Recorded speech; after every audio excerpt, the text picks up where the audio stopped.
പ്രതീക്ഷയുടെ പൊന്നാമ്പുകൾ തീർത്തുകൊണ്ട് വീണ്ടും ഇതാ ഒരു ക്രിസ്മസ് ആഗതമായിരിക്കുന്നു. ക്രിസ്മസ് എല്ലാവർക്കും ഒരേപോലെ ആഘോഷത്തിന്റെയും ആഹ്ലാദ തിമിർപ്പിന്റെയും ഒരു കാലയളവാണ്.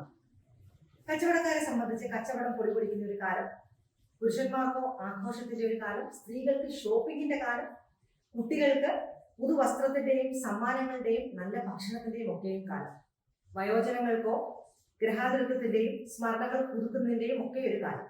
അതുകൊണ്ടാണ് മുൻ US പ്രസിഡന്റ് കാൽവിൻ കൂളിഡ്ജ് പറഞ്ഞിരിക്കുന്നത്, ക്രിസ്മസ് എന്ന് പറയുന്നത് ഒരു സമയമോ കാലമോ ഒന്നുമല്ല, മനുഷ്യന്റെ മനസ്സിന്റെ ഒരു അവസ്ഥയാണ് എന്ന്. പാശ്ചാത്യരെ സംബന്ധിച്ച് ക്രിസ്മസിന്റെ സമയം എന്ന് പറയുന്നത് ഇരുൾ അടഞ്ഞതാണ്. ശൈത്യത്തിന്റെ ഒരു കാലത്തിൽ നിന്നും പ്രതീക്ഷയുടെ അല്ലെങ്കിൽ ആഘോഷത്തിന്റെ വെളിച്ചത്തിന്റെ ഒരു പരിവർത്തനമാണ് ക്രിസ്മസ് അവർക്ക്. നമുക്ക് അത്തരം ഒരു എക്സ്ട്രീം ക്ലൈമറ്റ് ഒന്നും കേരളത്തിലില്ല എങ്കിൽ പോലും നമ്മളെ സംബന്ധിച്ചും ക്രിസ്മസ് സമ്മർദ്ദം കുറയ്ക്കുന്ന ഒരു കാലഘട്ടം തന്നെയാണ് എന്ന് വേണം പറയാൻ. ക്രിസ്മസിനോടനുബന്ധിച്ചുള്ള വികാരങ്ങൾ എന്തൊക്കെയാണ്? ആഹ്ലാദവും സന്തോഷവും കുളിർമയും നൊസ്റ്റാൾജിയ അഥവാ ഗ്രഹാതുരത്വവും അതേപോലെ തന്നെ അല്പസ്വല്പം മാനസിക സംഘർഷവും ഒക്കെ കലർന്നതാണ് ക്രിസ്മസിന്റെ വികാരങ്ങൾ. ഏറ്റവും പ്രധാനമായിട്ടുള്ളത് ഒത്തുചേരലാണ്. മറ്റേതൊരു ആഘോഷത്തെയും പോലെ ഒത്തുചേരലിന് വളരെയധികം സവിശേഷതയുണ്ട്.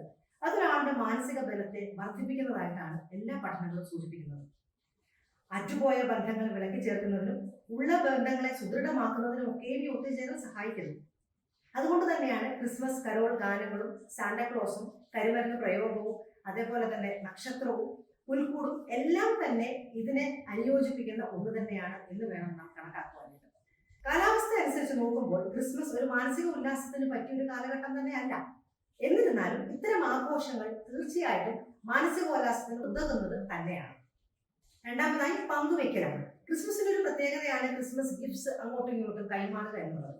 പഠനങ്ങളെല്ലാം തെളിയിക്കുന്നത് വാങ്ങിക്കുന്നതിനേക്കാൾ കൊടുക്കുന്നതിനാണ് കൂടുതൽ മാനസികോല്ലാസം നൽകുന്നത് എന്നാണ്. ഓക്സിറ്റോസിൻ എന്ന രാസപദാർത്ഥം ഉൽപ്പാദിപ്പിക്കും.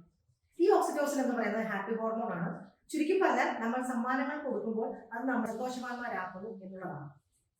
എല്ലാവിധ ആഘോഷങ്ങളും, അത് കരിമരുന്ന് പ്രയോഗമാണെങ്കിലും സാന്റാക്ലോസ് ആണെങ്കിലും കരോൾ ഗാനമാണെങ്കിലും നൃത്തമാണെങ്കിലും എല്ലാം തന്നെ ACTH എന്ന രാസപദാർത്ഥത്തിന്റെ ഉൽപാദനത്തെ കുറയ്ക്കുന്നു. അതിന് ഫലമായിട്ട് സ്ട്രെസ് ഹോർമോൺ അഥവാ കോർട്ടിസോളിന്റെ ഉൽപാദനം കുറയുന്നു. ചുരുക്കി പറഞ്ഞാൽ സമ്മർദ്ദരഹിതമായിട്ട് അല്ലെങ്കിൽ സമ്മർദ്ദം കുറയ്ക്കുന്ന ഒരു കാലയളവായി നമുക്കിതിനെ ആക്കി തീർക്കാം എന്ന് സാരം. മൂന്നാമതായിട്ട് പ്രകാശത്തിന്റെ ചൈതന്യമാണ്. ക്രിസ്മസ് കാലഘട്ടത്തിൽ നാം തൂക്കുന്ന ക്രിസ്മസ് നക്ഷത്രങ്ങളും ക്രിസ്മസ് സ്റ്റാർസും ക്രിസ്മസ് ട്രീയും മറ്റ് ദീപാലങ്കാരങ്ങളും എല്ലാം തന്നെ എന്താണ് സൂചിപ്പിക്കുന്നതെന്ന് വെച്ചാൽ മനുഷ്യ മനസ്സിന്റെ ഉള്ളിലെ ഇരുട്ടിനെ മാറ്റി വെളിച്ചത്താൽ അലങ്കൃതമാകുക എന്നുള്ളതാണ്. നമ്മുടെ മനസ്സിലെ പ്രകാശം മറ്റുള്ളവരിലേക്ക് വ്യാപരിപ്പിക്കുക, അതേപോലെ തന്നെ മറ്റുള്ളവരുടെ മനസ്സിലെ പ്രകാശം നമ്മളിലേക്ക് ആവഹിക്കുക എന്നുള്ള ഒരു മെസ്സേജ് ഇതിൽ നിന്നും നമുക്ക് ഉൾക്കൊള്ളാവുന്നതാണ്.